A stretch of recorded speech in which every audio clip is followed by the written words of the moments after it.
Hi, I'm Tamsin. They tied me to a post, yes, literally, at my own family reunion. Called me trash in front of everyone. And the worst part? I paid for the event. Every plate, every flower, every light on that lawn. They never saw me, until the man they didn't know was my husband showed up. You ever wonder what it feels like to be erased by the people who raised you? Stick around, because this story doesn't end in silence. I wasn't expecting anything when I checked the mailbox. Just the usual flyers, maybe another insurance ad stuffed in glossy paper. But there it was, an envelope, thick and elegant, with the Ashcroft family crest embossed in gold on the flap. My pulse skipped, then steadied. I hadn't seen that symbol in nearly a decade, and even now, it didn't bring warmth, just memory. The front didn't say my name, not Tamsin Hale, not even the name I was born with. It read, "To the one who once carried the Ashcroft name." I turned it over in my hand slowly, letting the weight of that phrase settle. No note, no signature, just instructions for a family legacy gathering in Charleston. Dress code, formal Southern elegance. RSVP requested, but clearly not expected. They knew I wouldn't say no, not because I cared, but because they were daring me to show up. I scrolled through the family WhatsApp group later that evening, a thread that hadn't seen my number in years. They didn't bother to remove me, but no one ever spoke to me directly. Aunts confirming potluck dishes, cousins bragging about careers, Odessa listing the seating chart, every name carefully tagged. Mine absent, as if I were watching a show I'd once been cast in, but had since been written out of. They don't know who I've become, I murmured to myself. Or worse, they do, and they've decided I'm not worth naming. I booked my ticket to Charleston anyway. It had been 8 years since I last set foot on the family estate. The driveway still curled like a question mark, lined with perfectly trimmed boxwoods. The house stood just as grand, white columns and wraparound porches. The kind of Southern charm people imagined was built on grace, not guilt. A valet took my suitcase without looking at me. The staff wore crisp uniforms, just like always. Familiar faces who'd learned long ago not to greet me unless prompted. I walked slowly, like someone crossing a stage they hadn't rehearsed for. Odessa appeared at the top of the steps. Her dress was ivory with lace sleeves, the kind that said Southern Belle, with a smirk. She smiled when she saw me, not kindly, just politely enough. "Oh, you came," she said, voice light. "Brave." Before I could respond, she gestured toward the side patio. "You can take that seat. It's out of the way, but it's still technically part of the event." I followed her gaze and saw it. One lone folding chair next to the portable restroom, half in the shade, half forgotten. I didn't argue. I didn't ask why. I just sat down. That had always been my role in this family. To be there, but not be seen. The reunion prep was already in full swing. I watched Odessa micromanage flower arrangements and direct staff like a pageant queen. A small stage had been set up near the fountain, lights positioned just so. Everyone buzzed around her. No one glanced at me. Every Ashcroft child had their own engraved name card at the dinner table, except me. Mine was a handwritten slip of printer paper that said, "Th, guest." Not even the decency of a full name. I approached Odessa near the catering tent, held the card lightly between two fingers. "Is there a change to the seating?" I asked. She looked at it, then at me. "Honestly, we weren't sure you'd show. Didn't want to waste a place setting." She said it so easily, like she was discussing napkin colors, then turned to answer a florist's question before I could say anything else. I walked back to the folding chair, sat down again, let the paper card sit in my lap like a joke I wasn't meant to understand. The last time I was at this table, 8 years ago, I brought my own bottle of wine. I thought it would be a nice gesture. They laughed, said it didn't fit the tone, and poured it out. I told myself I left on my own terms back then, that I had nothing to prove, that I didn't need their validation. But as I sat there now, nameless and positioned like overflow staff, I realized something I hadn't let myself admit. A part of me had always hoped they'd one day be proud to see me return. Not because I'd earned their respect. I had that on my own. But because I wanted to believe that family meant something more than optics. That maybe, just maybe, there'd be a space for me again. One that wasn't conditional. But maybe I was never meant to belong here. And this time, I'm not pretending I do. As the breeze carried the scent of honeysuckle through the open corridor, I stepped into the upstairs hallway of the estate. The light filtering through the curtains was warm, forgiving even. But nothing about the air in that house felt forgiving. Verlene was already waiting near the guest room. She didn't knock, just opened the door and laid something on the bed. I stayed quiet. She turned toward me, smoothing out a beige linen dress. "All the women are wearing neutrals," she said. "This will help you match. We don't want anyone standing out for the wrong reasons." Her voice never changed pitch, never hesitated. She wasn't offering, she was issuing a polite instruction. I picked up the dress. The tags had been removed. The size was exactly right, like she'd checked without asking. I pressed my fingers into the fabric. Expensive, soft, carefully chosen. Not for beauty, for blending. I folded it back into thirds and returned it to the drawer. She didn't ask why.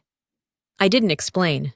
When she left, I sat on the edge of the bed and stared at the door for a while, just listening. The hallway murmurs, the occasional laugh, a clink of glass. All familiar. All staged. Downstairs, the reunion reception had begun. I made my way toward the side lawn where the event team was prepping. Just outside the catering tent, I paused to watch a young man adjust a table setting. He glanced up, gave me a short nod, then, thinking I was part of the service staff, handed me a silver tray of champagne flutes. "Be careful," he said casually. "They like the stems facing right." Before I could speak, someone behind me chuckled. I turned slightly and met the gaze of one of my father's cousins. Philip, maybe?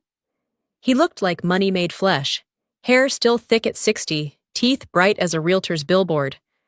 "I didn't know they let the help mingle this year," he said, swirling his drink with a smirk. "Guess it's part of the charm." I didn't respond. I placed the tray back on the table and kept walking. There was nothing new about being mistaken for someone paid to serve. What stuck wasn't the words. It was the comfort with which he said them. Like I had no right to correct him. Back inside, I drifted toward the back kitchen, where it was quieter. I needed to think. To breathe. The kitchen smelled like citrus and wood polish. A tray of deviled eggs sat untouched on the counter. I stood there, hands in my pockets, when Odessa walked in. She took one look at me, still in my travel clothes, not in the beige dress, and let out a sharp sigh. "You always make everything harder than it needs to be," she said, stepping over to the fridge for a bottle of sparkling water. "You say you want to be accepted, but you don't even try to meet us halfway." I didn't bother turning to face her. Meeting you halfway only works if the road runs both directions. She gave a soft laugh, the kind that hides irritation. "It's a family gathering, Tamsin, not a protest." I didn't argue. I'd learned that silence unsettles people more than shouting ever could. She left with her drink, heels tapping out judgment as she went. Later, I found a quiet spot near the staircase and leaned against the railing, staring down at the main room filling up with laughter and wine. I watched people I'd known since childhood hug like strangers playing happy. Everyone polished, groomed, curated, everyone playing their part in the production. A flash of memory surfaced, uninvited. I was 19 at the last summer reunion I'd attended. It was peak heat, and I'd volunteered to help carry chairs to the far side of the lawn. No one asked, I just did it. I poured drinks, set up place cards. I remember asking Verlene if I could be included in the event program, just a small note under contributing family. She had smiled and said, "We don't list everyone. Otherwise, it becomes a participation trophy." Back then, I'd accepted it as logistics. But now, I knew better. It wasn't logistics. It was a lesson. A lesson in how to be useful, but not visible. How to contribute, but never be credited. How to show up, but not take up space. By the time the lights dimmed and the final seating arrangements were being finalized, I was still the one without a real chair. Some things don't change, and some things change you. As I stood before the mirror in my room, I looked at the dress one more time, still folded neatly where I'd left it. My reflection stared back, same face, different eyes. If blending in is the price to belong, I whispered, maybe I was never meant to. I stepped back from the mirror and drew the curtains, leaving the room dim. A quiet settled over me. Not peace, just the kind of stillness you get when your voice has nowhere to go. I didn't bother putting on the dress. I just changed into something clean and walked down the hallway, heels muffled by the carpet, heart beating steady. Not fast, just deliberate. The dinner was set in the long banquet hall, candlelit tables stretching farther than necessary. People were already seated, laughter rolling low like background music, the type reserved for people used to wearing masks. I found a chair that wasn't mine, but also wasn't marked as anyone else's, and I sat down without asking permission. A string quartet played something soft and non-committal. Then the lights dimmed further, and Odessa took the microphone. "Tonight," she began, "we look back on 6 decades of legacy, of family, of love that lasts through time and trial." The projector screen came to life behind her. I stiffened. Photo after photo flickered across the room. Slides of my siblings as toddlers, family vacations in Hilton Head, holiday dinners with people smiling for cameras. Every face I recognized, every year accounted for. Except mine. One shot stopped me cold. The 2009 Lake House reunion. There we were. Well, they were. Standing in a row, arms looped around each other. I remembered standing there that day. I remembered where I stood, who I stood next to. And in that picture, there was a space between my brother and cousin. A space wide enough for one more person, yet empty. It wasn't an accident. Odessa leaned over from her place at the front table, whispered across a wine glass like a joke. "Maybe you blinked. Or maybe I was never in it to begin with." I didn't blink. I didn't move. I let the slideshow finish. Another wedding, another scholarship award, another curated life I was supposed to admire. Applause followed. I didn't join in. As the lights brightened and people began standing to refill drinks, a cousin I vaguely remembered approached me. Not the cruel kind, just clueless. "You didn't go to law school, right?" she asked, tilting her head. "That's probably why they didn't list your stuff. They tried to keep it career-aligned." She smiled like she just explained something helpful. I smiled back with every muscle in my face and said nothing. They hadn't forgotten. They'd edited. Later, I slipped outside into the garden. The night air was thick with humidity and magnolia. Small clusters of guests posed for photos under the Ashcroft family crest, hanging from a trellis. I stood far enough back that I wouldn't accidentally be captured. The grass was cool under my heels. I curled my toes inside my shoes and focused on the sky. My hands still trembled slightly, not from nerves, but from holding in too much for too long. I didn't feel sadness, just clarity. They'd erased me not because I failed. They erased me because I didn't fit the version of success they'd agreed upon behind closed doors. I didn't go to the right schools. I didn't marry the right last name. I didn't wear the dress. But I remembered every rent check I paid on my own. Every shift I worked double so I could cover tuition. I remembered sitting in a laundromat in Savannah at 20, folding my work shirt while waiting for a callback from the bursar's office. "Ma'am, I'm sorry, we can't extend it any further. If the balance isn't cleared by Friday, you'll be withdrawn." I hung up, stared at the cracked tile on the floor, and pulled out the last $200 in my account. I didn't cry. I found a way. That was my education, not theory, but survival. Independence is always romantic in books. In real life, it's just expensive, and quiet, and unforgiving. Back in the garden, I leaned against a low brick wall while a small group giggled over a toast. Odessa posed with her husband under fairy lights. My father clapped someone on the back and handed over a scotch. My mother gestured toward the caterer, as if the timing of the crab cakes personally offended her. They were all exactly who I remembered. And somehow, worse. They edited me out of their story. But I wrote one they'll never be part of. As Odessa lifted her glass for the official toast, her voice rising over the crowd, I turned away. Not to cry, but to breathe. I took a few slow steps away from the garden wall, the grass whispering beneath my heels, and circled toward the front lawn. The laughter had started to fade, replaced by the sound of microphones being tested and camera shutters clicking in the distance. I didn't need a program to know what came next. They were shifting gears, from nostalgia to performance. A white tent had been set up across the main lawn, flanked by glowing lanterns, and a rented backdrop with the Ashcroft crest in gold foil. It was designed to look like legacy, like honor stitched together through decades of tradition. What it really was? A carefully choreographed play. And this time, I wasn't just in the audience.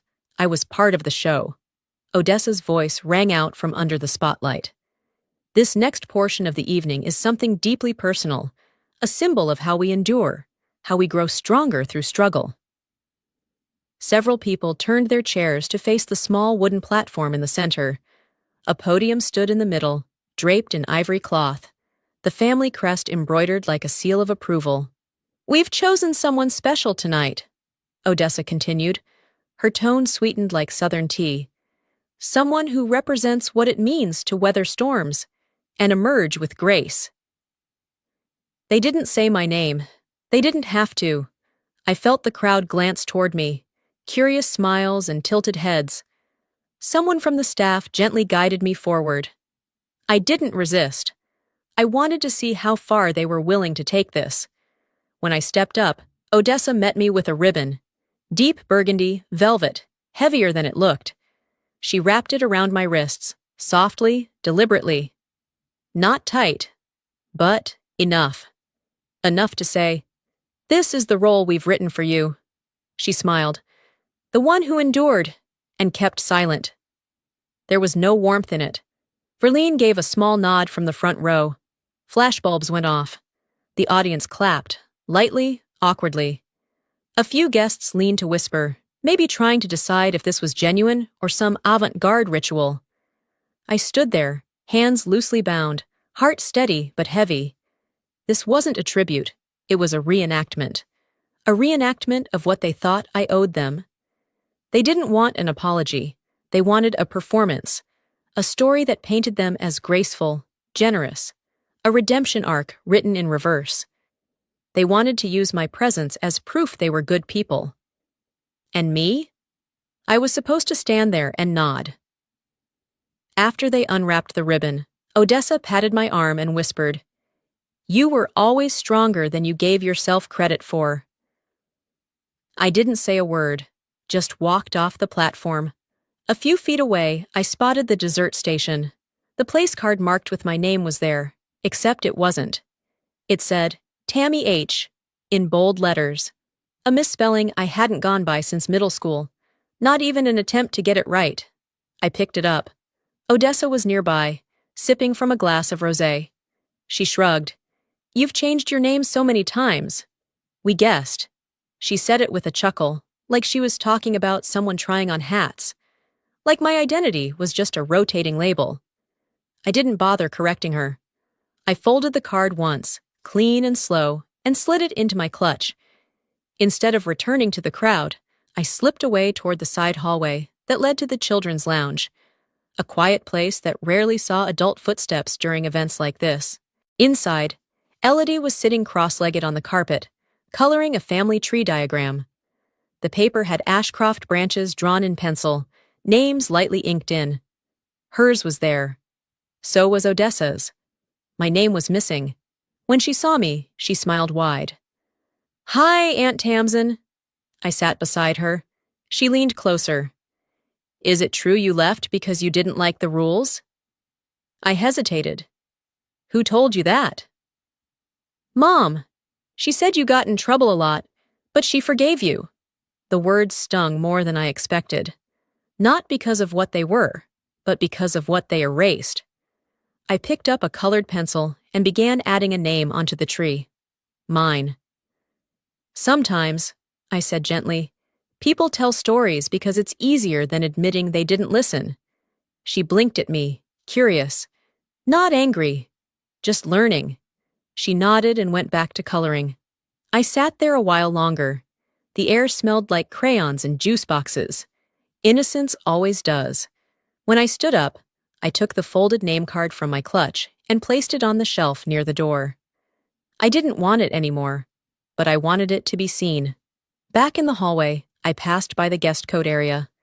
The beige dress from earlier was still hanging on its hook, untouched. I reached out and ran my finger across the sleeve once, then let it go. I pulled out my phone and texted Corwin. It's happening. They turned it into a pageant. I'm staying, but not to clap. The applause started inside. I stood outside the door and listened, not as a daughter, but as a witness. The applause inside grew louder, measured, polite, the kind that's practiced. I turned away from the door and took the long way around the house, past the columns wrapped in twinkle lights, past the caterers clearing plates with the same mechanical grace I used to carry myself in this family. I followed the back path that curved toward the ballroom entrance. Once inside, the shift in temperature hit me immediately. Cooler air, brighter chandeliers, and the weight of people watching each other more than listening. The dining hall had been rearranged with precision. Every napkin folded identically, every centerpiece a curated echo of tradition. I found the stage manager near the back wall, flipping through a clipboard. "Hi," I said evenly. "I just wanted to check. My speaking slot should be right before the Ashcroft Foundation toast. I submitted it 3 weeks ago through the family liaison." She smiled politely, scanning the list. I'm not seeing your name here." I was about to clarify when Odessa appeared behind her, stepping in like she'd been waiting for her cue. "Oh, we revised the program," she said, her tone sugary. "For Flo, you're not on anymore. We decided it was better for consistency." She didn't look at me. She didn't need to. That's how people behave when they expect you to understand your place without a scene. "It's not personal," she added, before turning on her heel and disappearing behind the velvet curtain. Of course it was personal. That line is always the opener to a slap without fingerprints. I turned and walked toward the exit, hands relaxed at my sides. Not clenched, just empty. Outside, the night had settled thick. I moved past a cluster of guests near the buffet tent. 2 distant cousins, Marcus and Reed, if I remembered right, were hovering near the drink station, talking low, but not low enough. "That new tech company, Rice Atlas," one of them said. "The founder's name came up on Bloomberg. Can't remember it. Something Eastern sounding. Brilliant, though." "Not from Charleston, I'll tell you that," the other added with a laugh. "Definitely not Ashcroft material." I didn't stop walking. I didn't interrupt. I just kept moving and smiled to myself, because Rice Atlas was mine. They'd already shaken my hand at registration, already eaten hors d'oeuvres paid for by a company they couldn't even pronounce, because I hadn't let them see it.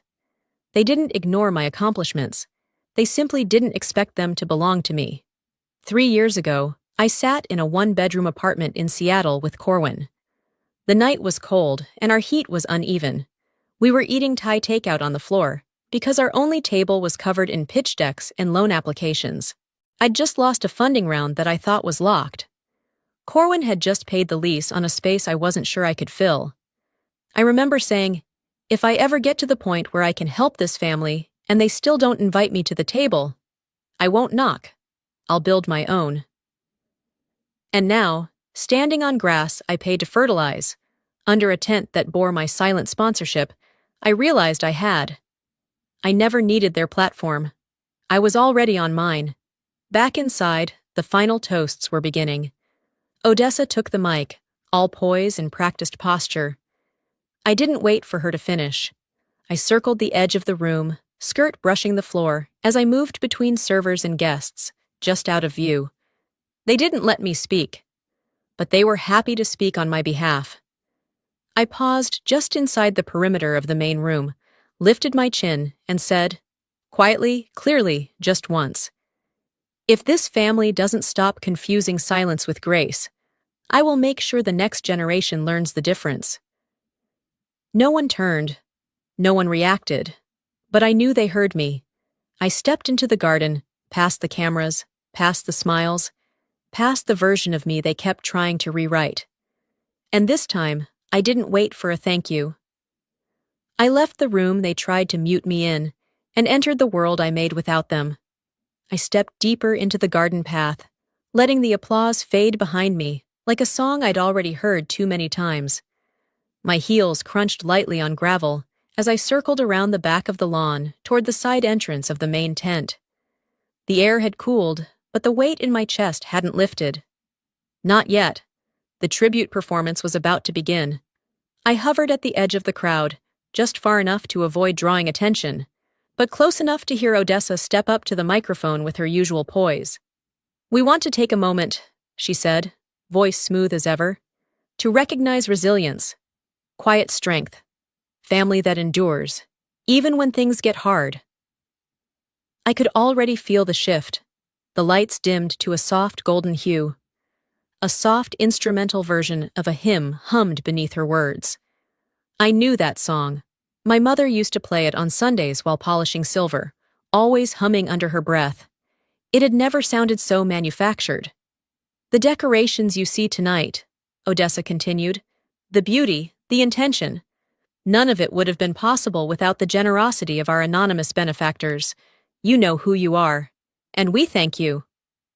Anonymous benefactor. She didn't look at me. She didn't have to. I whispered under my breath. I bought the chairs they sit in. I bought the champagne they toast with. And still, I'm the ghost in the garden. The applause rolled again. I stood still. A few minutes later, Verlini took the stage. She looked radiant in her pearl-lined gown, one hand holding a delicate note card, the other gesturing with practiced humility. "We believe in learning from the past," she said. "And tonight, we celebrate the journey of growth. Forgiveness. Humility." She turned to me, her voice softening. "And tonight, we honor that journey with a symbol of resilience." Before I could process what was happening, two young cousins, barely teenagers, wide-eyed and eager, approached me. One held a length of deep red velvet. They didn't ask. They simply reached for my hands. I let them. The fabric was familiar. Too familiar. I recognized the stitching. This was custom work from a boutique I used to invest in, back before the board quietly edged me out, and Odessa's name somehow appeared on the shareholder list instead of mine. I felt the velvet wrap gently around my wrists. Not tight, not rough, but real. Camera flashes sparkled. A few guests clapped, confused, then followed the lead of those who nodded solemnly as if this was a sacred rite. Verlene beamed like a monarch presenting a gift to the nation. The photographer leaned in, one flash after another. They had tied me up in a ritual I paid for, a performance I hadn't been asked to join, but couldn't refuse. I stood there for a full 30 seconds before one of the cousins leaned forward to untie me. I stepped down from the platform without a word. I didn't need to make a scene. They'd already written one for me. Later, flipping through the printed event program near the dessert table, I saw my name nowhere. Instead, under evening contributors, Odessa's name stood alone. Beside it, lead creative director, major donor. Under the line marked legacy supporters, Verlene Ashcroft, vision and legacy T. Hale, sponsor in kind. Written in parenthesis. Lowercase, no bold, no recognition. They'd taken everything, not by force, but by formality. I turned to see Verlene at the head table, swirling a glass of Merlot, face relaxed like a woman who had just sealed a business deal and then blessed it with prayer. She glanced in my direction and raised the glass, not to toast me, but to herself. I left the program folded on the table and walked toward the lawn's edge, just past the main lighting. I took off the ribbon still in my hand. I didn't drop it. I folded it in half and slid it into my coat pocket. Not out of sentiment, out of proof. As I passed the hydrangea hedges, I felt her behind me before I heard her. Verlene. She approached quietly, as if this were a mother-daughter moment and not what it really was. A final cut. "I hope you know this wasn't easy for any of us," she said. I didn't reply. She took a breath. "You were never meant to be our burden. You were an accident your father couldn't refuse." I turned my head just enough to see her face. Calm, controlled, pitying. She didn't wait for a response. She adjusted her shawl and turned away like she'd done me a favor. I stayed where I was, letting her walk off, heels clicking back toward the curated safety of the celebration. I used to wonder if they just didn't know how to love me. But this wasn't ignorance. It was a decision. They wrapped me in symbols of apology and called it tradition. But what they really wanted was a scapegoat with a silent mouth. I didn't move when she left. I stayed at the edge of the platform, the velvet rope that had just been removed, now curled like a shedskin near my feet. The lights had softened to that flattering gold they reserved for photo ops, and Odessa had returned to the microphone for her grand finale. She was thanking the guests, the committee, the unnamed sponsors, always unnamed, as if generosity only counted when it left no fingerprint. The crowd began settling back into their seats. Plates clinked, conversations restarted, and just as Odessa raised her champagne flute, the sound came. A low, smooth hum of an engine. Not rushed, not flashy, controlled. It was the kind of sound that silences a room before the mind can even process why. The valet by the gate took 2 uncertain steps forward. Odessa faltered mid-sentence. Even Verlene, who had worn that perfect smile all night, paused with her fingers halfway to her pearls.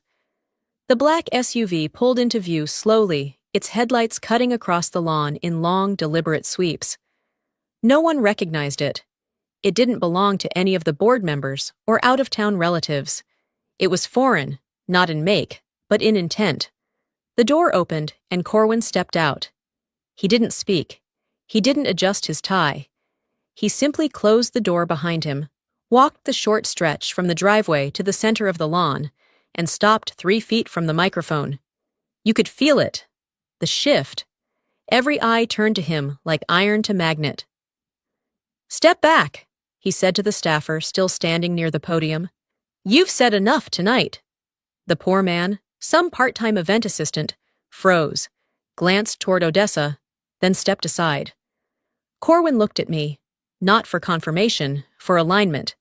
Then he reached inside his jacket and pulled out a thin leather folder, opened it slowly, held up the first page like he was testifying in court. "I have a list," he said calmly, "of every invoice tied to this evening. Caterers, stage rentals, flowers, tents, lighting, paid in full, through a company owned entirely by my wife."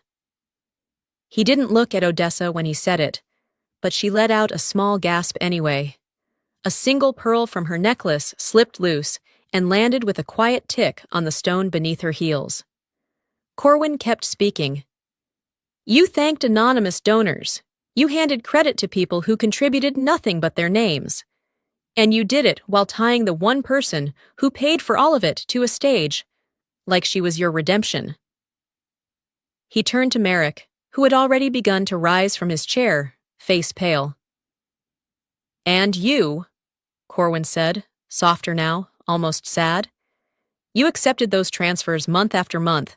Mortgage saved, foundation bailout, private school tuition, all labeled from RA partners. You thought it was me? No, it was her, because she didn't want you to lose your home." The room was still, airless. Verlene opened her mouth, but nothing came out. Her eyes darted from Corwin to me, searching for a way to control the narrative, for something to reach for. But there was nothing left within reach. Odessa finally found her voice. "We didn't know," Corwin raised a hand. "That's the problem. You didn't know because you didn't ask. And because she never asked for credit, You assumed she didn't deserve any. Then, quieter, but sharp enough to cut through the night. You used her to make yourselves feel generous. That ends now. He turned to me. My voice didn't tremble when I said, I'm not funding another memory I'm erased from. Someone in the crowd clapped, once, then stopped, as if realizing this wasn't their moment to participate. We didn't linger. Corwin placed the folder on the podium and stepped aside so I could walk forward. I didn't thank anyone. I didn't smile. I just looked at the room. Every face, every relative, every lie. And then I turned toward the exit. We didn't go far, just to the garden's edge. That same gravel path I'd walked a dozen times during childhood, usually when told to cool off or stop making everything about you. Now the path felt earned. Later that night, back at the hotel, I scrolled through social media. Verlene had already posted a photo. Odessa stood beside the stage, smiling like nothing had happened. The caption read, "Tonight we healed, family first, always." I wasn't in the photo. Of course not. The comments flooded in. So beautiful! What a perfect event!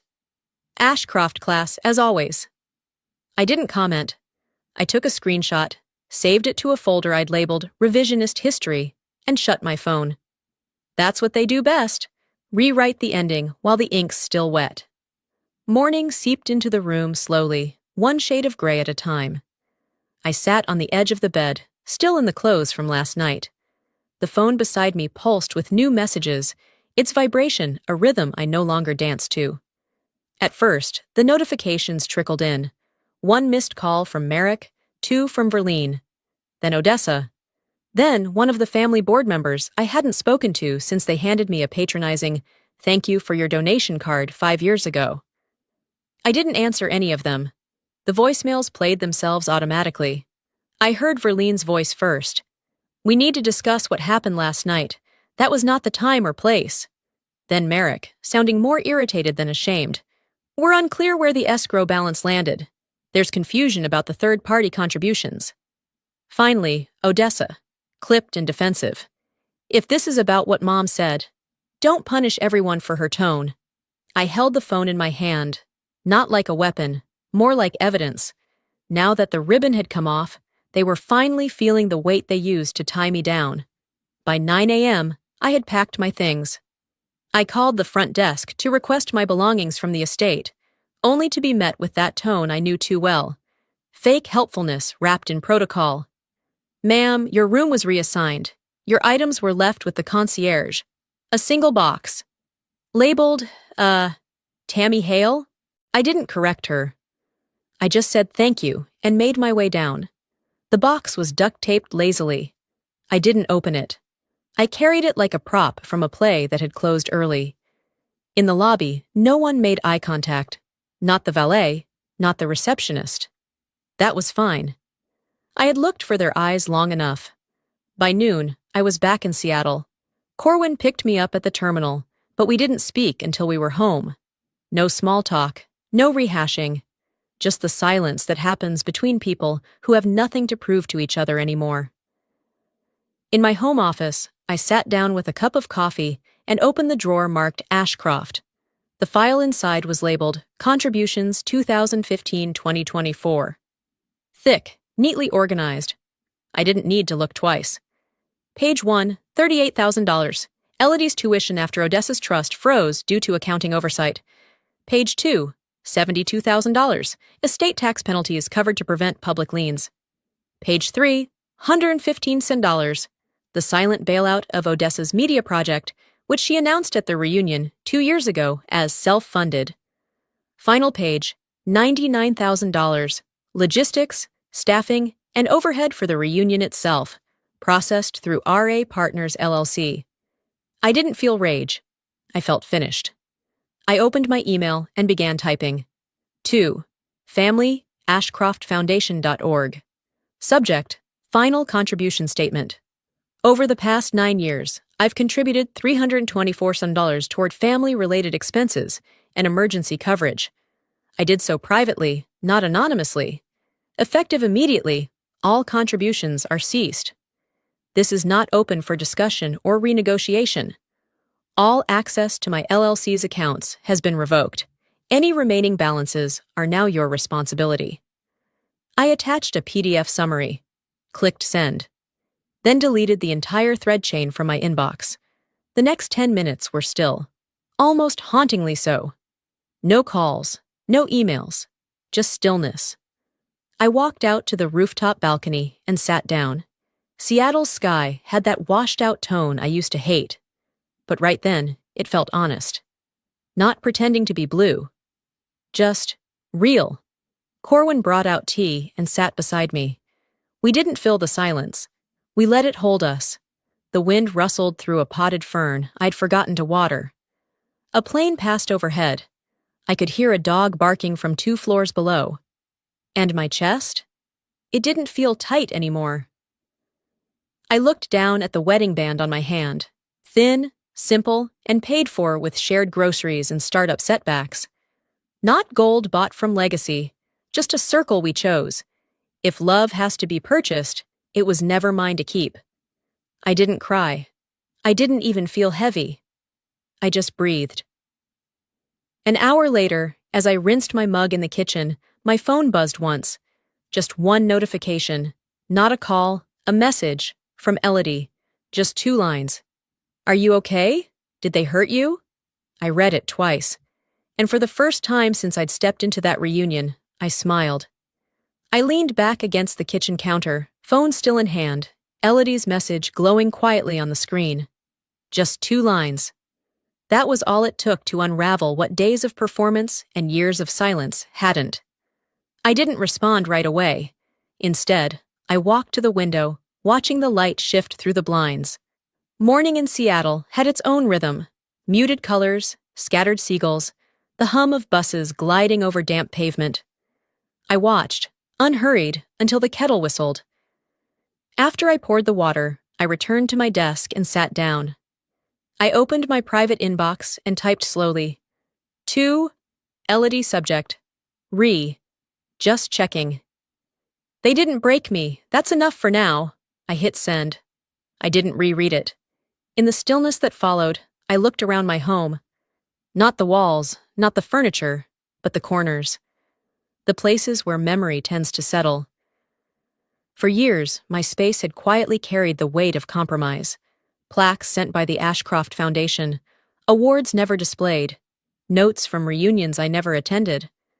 I hadn't noticed how many were still within reach. I stood, walked over to the shelf near the entryway, and pulled out a wooden box. Inside, a brass plate bearing my full name, Tamsin Ashcroft, gifted to me after an internship no one had wanted me to apply for, then used to claim the family encouraged independence. I closed the box, taped it shut, and placed it by the door. I'd drop it off at a donation center after lunch. It wasn't about bitterness, just space, making room for something that hadn't been allowed before. The sun climbed a little higher, cutting across the floor in a perfect line that reached toward my office.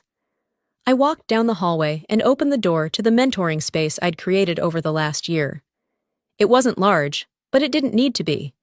3 chairs, a table with journals and mugs, a corkboard filled with quiet victories, emails, sketches, letters.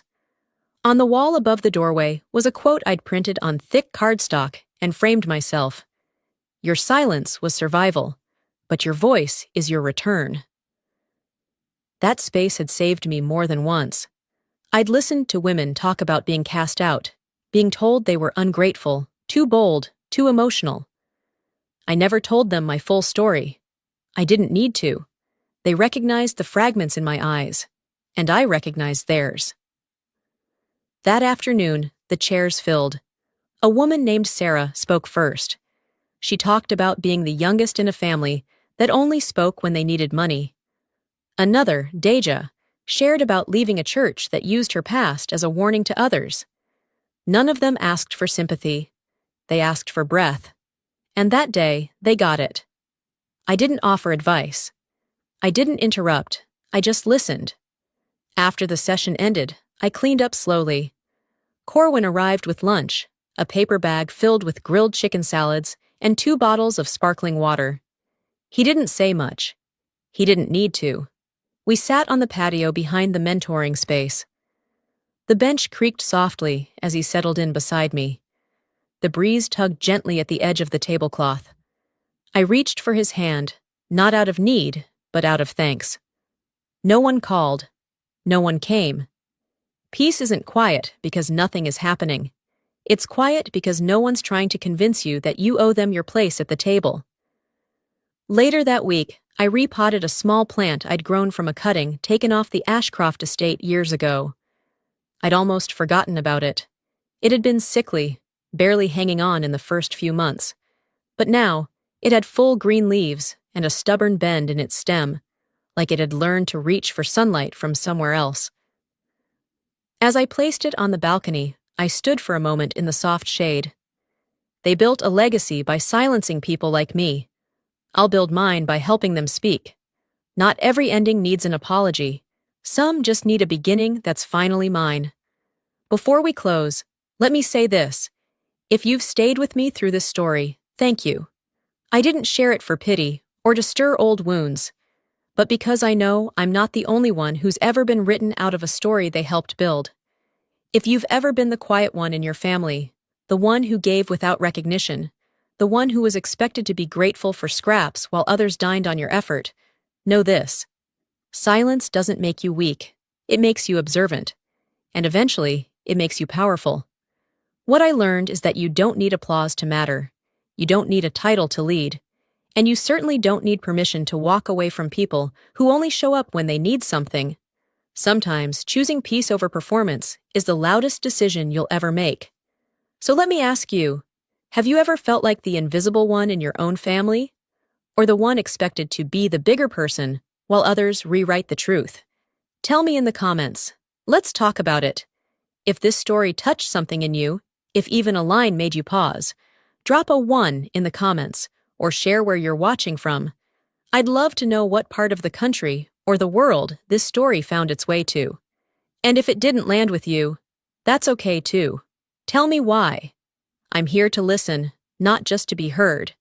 If you'd like to hear more stories like this, real, raw, and honest, make sure you hit that subscribe button. This channel is where we speak the quiet truths out loud. Thanks for spending this time with me. I'll see you in the next story.